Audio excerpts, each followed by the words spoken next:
Hello guys, welcome back to the channel and welcome back to elite wrestling. तो guys finally इस week का Dynamite show हो चुका है खत्म, जो कि इस साल के रेवोल्यूशन पेपर के पहले का आखिरी डायनामाइट शो था। और इसीलिए हमें इस वीक के डायनामाइट शो पर एडब्ल्यू कंपनी की तरफ से बहुत ही बड़ी चीजें देखने को मिली है। और सच में कहना पड़ेगा कि ये चीजें काफी बड़ी थी। इसीलिए इस वीक के डायनामाइट शो पर क्या हुआ और हमें इस वीक के डायनामाइट शो पर कौन कौन सी चीजें देखने को मिली है, ये सब बातें जानने के लिए ये वीडियो एकदम आखिर तक देखना। और गाइस जैसे ही एडब्ल्यू कंपनी से रिलेटेड हर एक न्यूज, रूमर और अपडेट और एडब्ल्यू कंपनी के हर एक शो का रिव्यू पाने के लिए हमारे चैनल को सब्सक्राइब करना मत भूलना। पर अब ज्यादा देर न लगाते हुए चलिए ये वीडियो शुरू करते हैं और करते हैं इस वीक हुए डायनामाइट शो का रिव्यू और जानते हैं कि इस वीक के डायनामाइट शो पर क्या हुआ। तो गाइस सरप्राइजिंगली इस वीक के डायनामाइट शो की शुरुआत एडब्ल्यू कंपनी के चेयरमैन यानी कि टोनी खान ने की। और यहाँ पर टोनी खान टोनी शिवानी के साथ रिंग के अंदर थे और यहाँ पर टोनी शिवानी ने टोनी खान से पूछा कि टोनी खान की अनाउंसमेंट क्या है, जो अनाउंसमेंट टोनी खान पिछले कुछ हफ्तों से करने के बारे में बात कर रहे हैं। तो यहाँ पर माइक लेकर बातें करते हुए टोनी खान ने कहा कि टोनी खान पिछले कुछ हफ्तों से एक अनाउंसमेंट करना चाहते हैं। और गाइस ये अनाउंसमेंट एक काफी बड़ी अनाउंसमेंट है और मैंने भी देखा था कि टोनी खान इस अनाउंसमेंट को लेकर काफी ज्यादा हाइप की है, इसीलिए मुझे भी जाना था कि अनाउंसमेंट क्या है। और यहाँ पर बात करते हुए टोनी खान ने कहा कि सबसे पहले टोनी खान यहाँ पर सभी फैंस को थैंक यू करना चाहते हैं, लेकिन आज से करीब 20 साल पहले एक और रेसलिंग कंपनी शुरू हुई थी, जिस रेसलिंग कंपनी का नाम था रिंग ऑफ ऑनर। और सभी फैंस पहले दिन से उस रेसलिंग कंपनी के साथ थे और आजकल रिंग ऑफ ऑनर कंपनी काफी बुरे हाल के थ्रू चल रही है, इसलिए रिंग ऑफ ऑनर कंपनी ने टोनी खान की मदद मांगी और रिंग ऑफ ऑनर कंपनी की मदद करते हुए फाइनली टोनी खान ने रिंग ऑफ ऑनर कंपनी को खरीद लिया है। जो एक काफी बड़ी अनाउंसमेंट यहाँ पर टोनी खान ने की कि टोनी खान ने finally Ring of Honor company को खरीद लिया है। जो देखा जाए तो रेसलिंग इंडस्ट्री के अंदर डब्ल्यूडब्ल्यूई के WCW कंपनी को खरीदने के बाद एक और बहुत ही बड़ी अनाउंसमेंट थी। और डब्ल्यूडब्ल्यूई के WCW कंपनी को खरीदने के बाद आज तक की रेसलिंग इंडस्ट्री के अंदर की सबसे बड़ी परचेस है कि किसी और कंपनी ने किसी और कंपनी को खरीद लिया है। पर यहाँ पर आगे बात करते हुए टोनी खान ने कहा कि 20 साल पहले रिंग ऑफ ऑनर कंपनी के पहले पेपर के अंदर क्रिस्टोफर डेनियल्स और ब्रायन डेनियल्सन एक ट्रिपल थ्रेट मैच के अंदर इन्वॉल्व थे, जहां पर क्रिस्टोफर डेनियल्स वो मैच हारे थे लेकिन ब्रायन डेनियल्सन नहीं। और ये सब इसलिए हुआ था क्योंकि तभी मैच एक ट्रिपल थ्रेट मैच था और 20 साल बाद भी रेसलर्स को नहीं पता कि एक दूसरे को हरा सकते हैं या नहीं। इसीलिए 20 साल बाद आज इस वीक के डायनामाइट शो पर टोनी खान, क्रिस्टोफर डेनियल्स और ब्रायन डेनियल्सन इनको अपना स्कोर सेटल करने के लिए एक मौका देने वाले हैं, जो बात यहाँ पर टोनी खान ने कही। जिसके बाद इस वीक के डायनामाइट शो पर क्रिस्टोफर डेनियल्स और ब्रायन डेनियल्सन का मैच शुरू हुआ, जो कि इस वीक के डायनामाइट शो को शुरू करने के लिए एक बहुत ही बढ़िया मैच था। और गाइस हमें इस मैच के अंदर क्रिस्टोफर डेनियल्स और ब्रायन डेनियल्सन ये दोनों ही 20 साल पहले की तरह अपनी बहुत ही पुरानी मूव्स और अपने बहुत ही बढ़िया काउंटर मूव्स लगाते हुए दिखाई दिए हैं, जहां पर हमें इन दोनों सुपरस्टार्स के बीच में एक बहुत ही बढ़िया मैच देखने को मिला। और करीब 7 महीने बाद इस वीक के डायनामाइट शो पर रेसल करते हुए क्रिस्टोफर डेनियल्स ने भी ब्रायन डेनियल्स के ऊपर बहुत ही बढ़िया मूव्स लगाए हैं। पर अपने एज के चलते क्रिस्टोफर डेनियल्स इस मैच के अंदर अपना 100% नहीं दे पा रहे थे और इसी चीज का फायदा उठाकर ब्रायन डेनियल्सन ने इस मैच के अंदर क्रिस्टोफर डेनियल्स के ऊपर बहुत ही ब्रूटली अटैक किया। पर जब आखिरकार क्रिस्टोफर डेनियल्स ब्रायन डेनियल्सन के ऊपर अपना फिनिशर बेस्ट मूनसॉल्ट एवर लगाने के लिए जा रहे थे, तो ब्रायन डेनियल्सन ने इसे एक ट्रायंगल चोक के अंदर कन्वर्ट कर लिया, जो ट्रायंगल चोक क्रिस्टोफर डेनियल्स सहन नहीं कर पाए और क्रिस्टोफर डेनियल्स पास आउट हो गए, जिससे कि ब्रायन डेनियल्सन ने सबमिशन के सहारे मैच जीत लिया है। जो देखा जाए तो इस वीक के डायनामाइट शो को ओपन करने के लिए एक बहुत ही बढ़िया मैच था और 20 साल बाद इस मैच का क्लियर रिजल्ट आ चुका है कि ब्रायन डेनियल्सन ने क्रिस्टोफर डेनियल्स को हरा दिया है। पर यह मैच खत्म होने के बाद यहाँ पर माइक लेकर बातें करते हुए ब्रायन डेनियल्सन ने कहा कि ब्रायन डेनियल्सन और क्रिस्टोफर डेनियल्स ये काफी पुराने दोस्त थे और जब 20 साल पहले ब्रायन डेनियल्सन और क्रिस्टोफर डेनियल्स पहली बार एक दूसरे से रेसल कर रहे थे, तब ब्रायन डेनियल्सन और क्रिस्टोफर डेनियल्स इन दोनों ने एक दूसरे के साथ हैंडशेक किया था, क्योंकि इन दोनों के मन में एक दूसरे के लिए ऑनर है। जो बातें कहकर ब्रायन डेनियल्सन ने क्रिस्टोफर डेनियल्स से हैंडशेक किया। पर आगे बात करते हुए ब्रायन ने कहा पर अब Bryan Ring of Honor company के अंदर नहीं बल्कि एडब्ल्यू कंपनी के अंदर है। जो बातें कहकर ब्रायन डेनियल्सन ने क्रिस्टोफर डेनियल्स के ऊपर अटैक कर दिया। और यहाँ पर आगे माइक लेकर बात करते हुए ब्रायन डेनियल्सन ने कहा कि ब्रायन डेनियल्सन ने क्लियरली कहा है कि ब्रायन तब तक नहीं रुकने वाले जब तक ब्रायन जॉन मॉक्सली ऊपर अटैक नहीं करते, इसलिए ब्रायन चाहते हैं कि जॉन मॉक्सली यहाँ पर आए। जो बात यहाँ पर ब्रायन डेनियल्सन ने कही और ब्रायन कैसे कही थी जॉन मॉक्सली यहाँ पर आ गए। और यहाँ पर आकर बात करते हुए जॉन मॉक्सली ने कहा कि जॉन मॉक्सली आजकल एक क्रॉसरोड के ऊपर खड़े हैं, जहाँ पर एक तरफ जॉन मॉक्सली ब्रायन डेनियल्स के साथ जा सकते हैं लेकिन दूसरी तरफ ब्रायन डेनियल्स के खिलाफ जा सकते हैं। पर सबको पता है कि जॉन मॉक्सली किस रास्ते के ऊपर जाने वाले हैं और जॉन मॉक्सली ने पहले से उस रास्ते के ऊपर चलना शुरू कर दिया है और अब जॉन मॉक्सली नहीं रुकने वाले। इसलिए अगर ब्रायन जॉन मॉक्सली ऊपर अटैक करने का मौका चाहते हैं तो जॉन मॉक्सली ब्रायन को मौका देने वाले हैं। जो बातें है जॉन मॉक्सली ब्रायन के सामने खड़े हो गए कि अगर ब्रायन मॉक्सली ऊपर अटैक करना चाहते हैं तो फिर ब्रायन मॉक्सली ऊपर अटैक कर सकते हैं। पर सरप्राइजिंगली ब्रायन रिंग छोड़कर चले गए, जिससे कि हम समझ सकते हैं कि ब्रायन अब जॉन मॉक्सली ऊपर अटैक नहीं करना चाहते, वो ये सब चीजें रेवोल्यूशन पेपर के लिए बचाना चाहते हैं। तो अब देखना पड़ेगा कि जब रेवोल्यूशन पेपर के ऊपर जब ब्रायन डेनियल्सन और जॉन मॉक्सली ऑफिशियली एक दूसरे के आमने सामने आते हैं, तब हमें इन दोनों सुपरस्टार्स के बीच में कितना खतरनाक मैच देखने को मिलता है।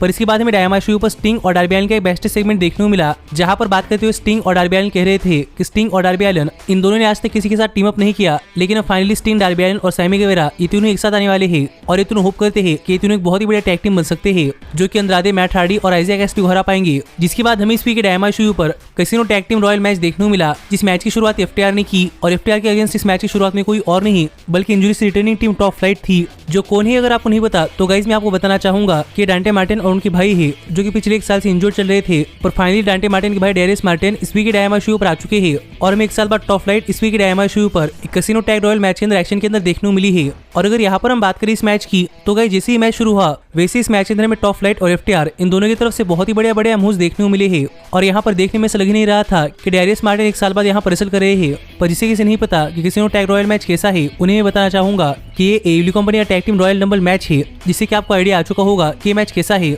और एक टैग रॉयल मैच है, इसलिए इस मैच के अंदर बहुत कुछ हुआ है। इसीलिए हम इस पूरे मैच के बारे में बात नहीं करने वाले, हम इस मैच के एंट्रेंस और इस मैच के बड़े बड़े स्पॉट्स के बारे में बात करने वाले हैं, जहां पर हम इस मैच की शुरुआत FTR और टॉप फ्लाइट करते हुए दिखाई दिए। उसके बाद इस मैच के अंदर द क्लेम आ गए, जिसके बाद डार्क ऑर्डर के नंबर 5 और नंबर 10 आ गए, जिसके बाद बुचर और ब्लेड आ गए, उसके बाद वास्टी ब्लॉन्ड्स आ गए, उसके बाद बेयर कंट्री, उसके बाद सैंटाना और ओर्टिज, और उसके बाद बेस्ट फ्रेंड्स आ गए और डार्क ऑर्डर के हीरो नो ऑस्टो ग्रेसन भी। जिसके बाद हमें इस मैच में थोड़ा और एक्शन और बहुत सारे एलिमिनेशंस देखने को मिले। और जब तक यंग बक्स इस मैच के अंदर आ रहे थे, तब तक मोस्टली रिंग खाली हो चुकी थी और FTR यंग बक्स के सामने खड़े हुए थे, जहां पर हमें दोबारा से इन दोनों टैग टीम्स के बीच में एक बहुत ही बढ़िया मैच देखने को मिल सकता था। लेकिन सभी ने मिलकर इन दोनों टैग टीम्स के ऊपर अटैक किया। जिसके बाद इस मैच के अंदर विंगमैन आ गए, गन क्लब आ गया, आर्न एंडरसन, ऑली जॉनसन आ गए और 2.0 भी आ गए, जो कि इस मैच के पूरे एंट्रेंस थे। और इसके बाद हमें इस मैच के अंदर बहुत ही बढ़िया मूव्स और बहुत सारे स्पॉट्स देखने को मिले हैं, जहां पर जब इविलोनो ट्रेंट को एलिमिनेट करने के लिए जा रहे थे, तब डैन हाउस ने आकर इविलोनो को कर्स कर दिया, जिससे कि ट्रेंट इविलोनो को एलिमिनेट कर पाए। सैंटाना और ओर्टिज ने 2.0 को एलिमिनेट कर दिया, पर 2.0 ने FTR को सैंटाना और ओर्टिज को इस मैच से एलिमिनेट करने के लिए मदद की।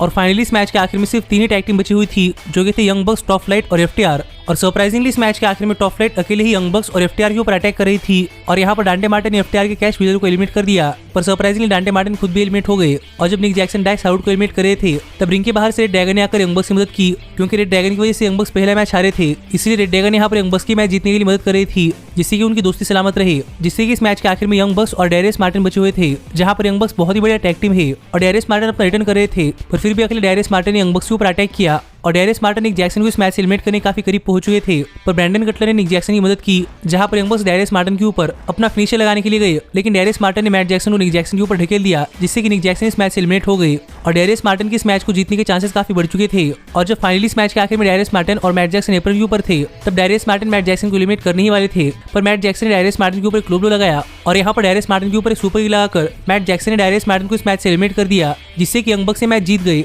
और यंग बक्स AEW कंपनी रेवोल्यूशन पेपर के अंदर वर्ल्ड टैग टीम चैंपियनशिप के ट्रिपल टेट मैच के अंदर क्वालिफाई हो चुके हैं। और ये मैच खत्म होने के बाद यहाँ पर एक ड्रैगन आ गई, यानी कि बॉफिश और काइल ने यहाँ पर आकर यंग बक्स की जीत सेलिब्रेट की। पर आगे चलकर रेवोल्यूशन पेपर के अंदर यंग बक्स और red dragon AEW world tag team championship के लिए ट्रिपल टेट मैच रसल करने वाले हैं, यानी कि यंग बक्स और रेड ड्रैगन इन दोनों को भी एक दूसरे के ऊपर अटैक करना पड़ेगा। जो बातें यहाँ पर आकर जुरासिक एक्सप्रेस ने इन दोनों को समझाई। और आप भी मुझे कमेंट कर बताइए कि आपको क्या लगता है कि रेवोल्यूशन पेपर के अंदर यंग बक्स और रेड ड्रैगन साथ में मिलकर काम कर पाएंगे या नहीं। पर इसके बाद हम इस वीक के डायनामाइट शो पर क्रिस जेरिको एक बैक सेगमेंट के अंदर बात करते हुए दिखाई दिए, जहां पर बात करते हुए क्रिस जेरिको ने कहा कि अगर एडी किंगस्टन इस साल के रेवोल्यूशन पेपर व्यू पर क्रिस जेरिको को हरा पाएंगे, तो क्रिस जेरिको एडी किंगस्टन से हैंडशेक कर एडी किंगस्टन को बताने वाले हैं कि एडी किंगस्टन ने क्रिस जेरिको की रिस्पेक्ट अर्न कर ली है। पर अगर एडी किंगस्टन क्रिस जेरिको नहीं हरा पाते, तो क्रिस जेरिको एडी किंगस्टन से हैंडशेक कर जेरिको एडी किंगस्टन को बताने वाले हैं कि एडी किंगस्टन AEW कंपनी अंदर रहना डिजर्व नहीं करते। जो बातें यहाँ पर क्रिस जेरिको कर ही रहे थे, पर तभी यहाँ पर सैंटाना और ओर्टिज आ गए, जो कि कुछ देर पहले किसी टैग मैच के अंदर हारे थे। पर यहाँ पर आकर सैंटाना और ओर्टिज ने क्रिस जेरिको के साथ एक फिस्ट बम किया और जेरिको ने कहा कि हम सब कूल है ना,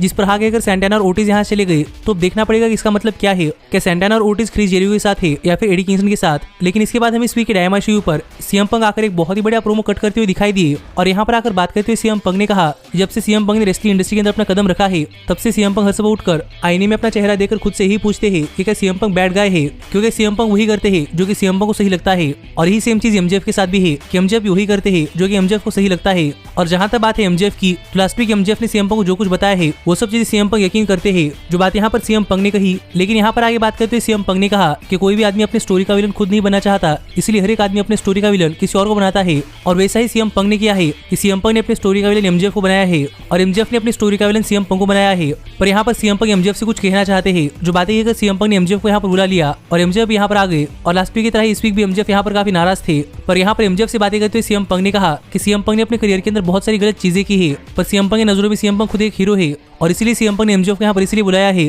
क्योंकि माना कि सीएम पंक MJF को अपनी स्टोरी का विलन मानते हैं। पर आज सुबह उठकर सीएम पंक ने आईने के अंदर अपने आप से ये सवाल नहीं पूछा कि क्या सीएम पंक बैड गाय है, बल्कि सीएम पंक ने अपने आप से एक सवाल पूछा कि क्या MJF गुड गाय है। यानी कि यहाँ पर सीएम पंक का कहना था कि MJF अपने आप को अपनी स्टोरी का विलन ना बनाए, MJF पहली बार अपनी स्टोरी का हीरो बने। जो बातें कहकर यहाँ पर सीएम पंक ने MJF के लिए हैंडशेक ऑफर किया, जो चीजें फुल सर्कल होकर आई है। जहाँ पर सबसे पहले MJF ने सीएम पंक को हैंडशेक ऑफर किया था, लेकिन सीएम पंक ने MJF हैंडशेक ठुकरा दिया था। पर अब खुद सीएम पंक MJF को एक हैंडशेक ऑफर कर रहे थे, इसलिए यहाँ पर देखना था कि क्या MJF सीएम पंक के साथ हैंडशेक करते हैं या नहीं। पर गाइस सरप्राइजिंगली एमजेफ सीएम पंक के गले लग गए, जो चीज दिखाती है कि आज भी एमजेफ सीएम पंक के काफी बड़े फैन है। और यहाँ पर सीएम पंक ने भी एमजेफ को गले लगा लिया, जो मोमेंट इस वीक के डायनामाइट शो की एक बहुत ही बढ़िया मोमेंट थी। पर गाइस एमजेफ है और यहाँ पर एमजेफ ने सीएम पंक के ऊपर ग्लोव लगा दिया और यहाँ पर एमजेफ ने बहुत ही ब्रूटली सीएम पंक के ऊपर अटैक करना स्टार्ट कर दिया, जहाँ पर एमजेफ ने वार्डलो और शॉन स्पियर्स को यहाँ पर बुला लिया, जहाँ पर शॉन स्पियर्स के हाथ में डॉग कॉलर था और वार्डलो के हाथों डायनामाइट डायमंड रिंग लेकर एमजेफ ने उस डायनामाइट डायमंड रिंग से सीएम पंक के ऊपर अटैक किया। और जब सिक्योरिटी गार्ड से अटैक रोकने के लिए आ रहे थे तब एफटीआर ने सिक्योरिटी गार्ड्स के ऊपर अटैक किया, जिससे कि यहाँ पर सीएम पंक को बचाने के लिए कोई नहीं आ पा रहा था और यहाँ पर सीएम पंक के सिर से खून भी निकल रहा था।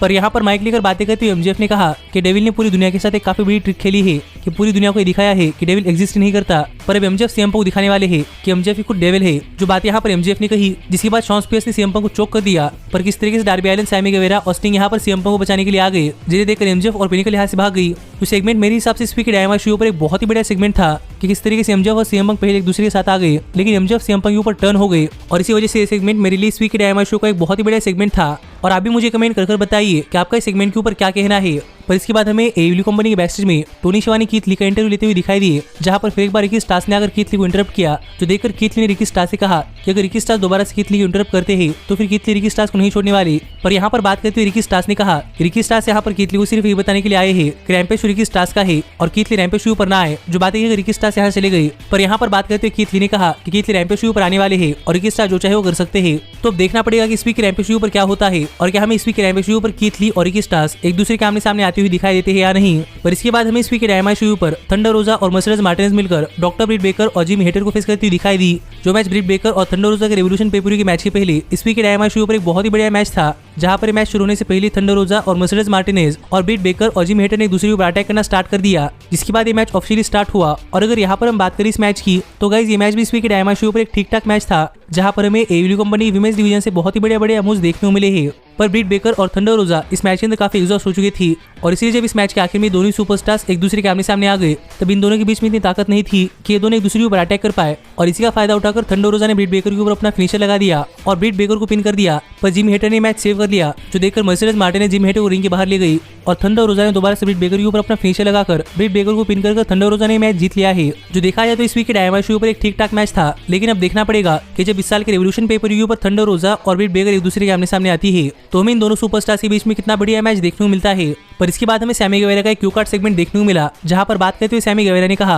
कि सैमी गेवेरा को फर्क नहीं पड़ता कि सैमी गेवेरा के टैग टीम मैच के अंदर कौन है, क्योंकि सैमी गेवेरा का पूरा फोकस अंद्रादे और मैट हार्डी को हराने के ऊपर रहने वाला है। जो बातें सैमी गेवेरा ने इस क्यू कार्ड सेगमेंट के अंदर कही। पर इसके बाद हमें डायनामाइट शो पर क्रिस टैटलैंडर और लिजिट लेला हर्श के लिए एक बैकस्टेज सेगमेंट देखने को मिला, जहां पर बात करते हुए लिजिट लेला हर्श ने कहा कि क्रिस टैटलैंडर ने लेला हैरिस को एक ऑर्फन कहा है और ये भी कहा है कि लेला हैरिस पेरेंट्स डिजर्व नहीं करती, इसलिए लेला हैरिस क्रिस टैटलैंडर को नहीं छोड़ने वाली। जो बात यहाँ पर लेला हैरिस ने कही, लेकिन यहाँ पर बात करते हुए क्रिस टैटलैंडर ने कहा कि क्रिस टैटलैंडर ने सिर्फ सच कहा है और अगर लेला हैरिस फिर एक बार क्रिस टैटलैंडर के पीछे आती है तो लेला हैरिस को क्रिस टैटलैंडर का एक अलग वर्जन देखने को मिलेगा। जो बात यहाँ पर क्रिस टैटलैंडर ने कही तो देखना पड़ेगा कि क्रिस टैटलैंडर का एक अलग वर्जन क्या होता है। पर इसके बाद हमें इस वीक के डायनामाइट शो पर वार्डलो सेजर बोरोनी को फेस करते हुए दिखाई दिए, जो कि वार्डलो से भी काफी तगड़े सुपरस्टार है और इसीलिए इस मैच की शुरुआत में सेजर बोरोनी वार्डलो के ऊपर अटैक कर पाए। पर ज्यादा देर ना लगाते हुए वार्डलो ने सेजर बोरोनी के ऊपर लगातार 3 पावर बम्स लगाए और यहाँ पर सेजर बोरोनी को पिन कर वार्डलो ने मैच जीत लिया है। जो देखा जाए तो वार्डलो के लिए फिर एक बार काफी आसान जीत थी। पर जब इस बार वार्डलो का मैच खत्म होने के बाद शॉन स्पियर्स वार्डलो के अपोनेंट के ऊपर अटैक कर स्पॉटलाइट अपने आप के ऊपर लेने के लिए जा रहे थे, तब वार्डलो ने शॉन स्पियर्स को रोक दिया।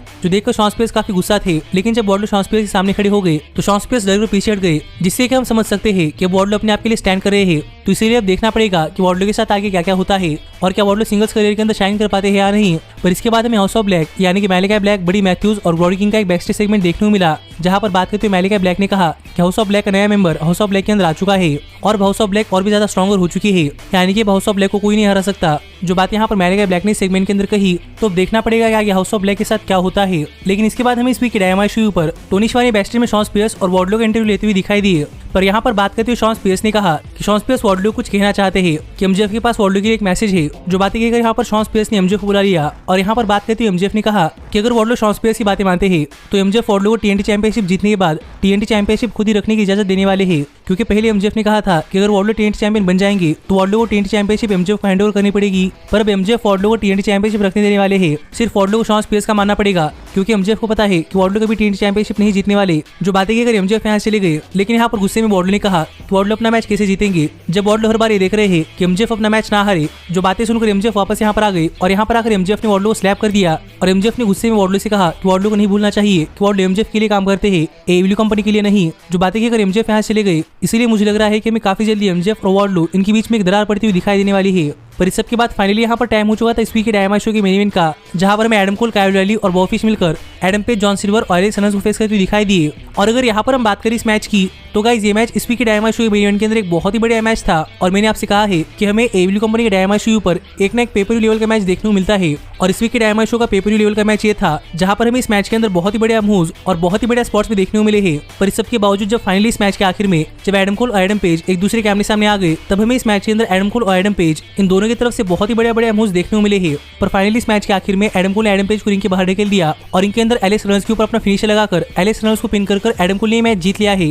जो देखा जाए तो इस वीक के डायनामाइट शो पर एक बहुत ही बढ़िया मैच था। पर ये मैच खत्म होने के बाद भी एडम कोल एलेक्स रेनॉल्ड्स के ऊपर अटैक कर रहे थे, जो देखकर एडम पेज एडम कोल को बचाने के लिए आ गए और एडम पेज एडम कोल के ऊपर अपना फिनिशर लगाने के लिए जा ही रहे थे। पर ये ड्रैगन ने एडम पेज को रोक लिया और ये ड्रैगन ने एडम पेज को रिंग के साथ बांध दिया, जिसके बाद एडम पेज के सामने एडम कोल, काइल ओ'रिली और बॉबी फिश ने मिलकर डार्क ऑर्डर के ऊपर अटैक किया और फाइनली एडम पेज के ऊपर अटैक कर एडम कोल ने AW world heavyweight championship Adam Page के कंधे के ऊपर रख दी और कहा कि एडम कोल रेवोल्यूशन पेपर के अंदर लेने वाले हैं। जिसके साथ इस वीक का डायनामाइट शो ऑफिस चला गया। जो देखा जाए तो एक बहुत ही बढ़िया डायनामाइट शो था और गाइस सच में मुझे इस वीक का डायनामाइट शो बहुत पसंद आया है। और आप भी मुझे कमेंट करके बताइए कि इस डायनामाइट शो पर आपका क्या कहना है और जो इस वीक के डायनामाइट शो पर बड़ी बड़ी चीजें हुई है उस सब के बारे में आप क्या सोचते हैं। पर ऐसे ही एडब्ल्यू कंपनी से रिलेटेड हर एक न्यूज, रूमर और अपडेट और एडब्ल्यू कंपनी के हर एक शो का रिव्यू पाने के लिए हमारे चैनल को सब्सक्राइब करना मत भूलना। लेकिन अब मैं मिलता हूँ आपसे अगली वीडियो के अंदर, पर तब तक stay healthy, stay happy and keep watching elite wrestling. Hey, did you like that video? Click the screen for more. And where do you think you're going? Check out our official merchandise page and to support the entire cast. And thanks so much for being the elite. The elite, the elite. What, Nick, you're not going to sing it all with me this time?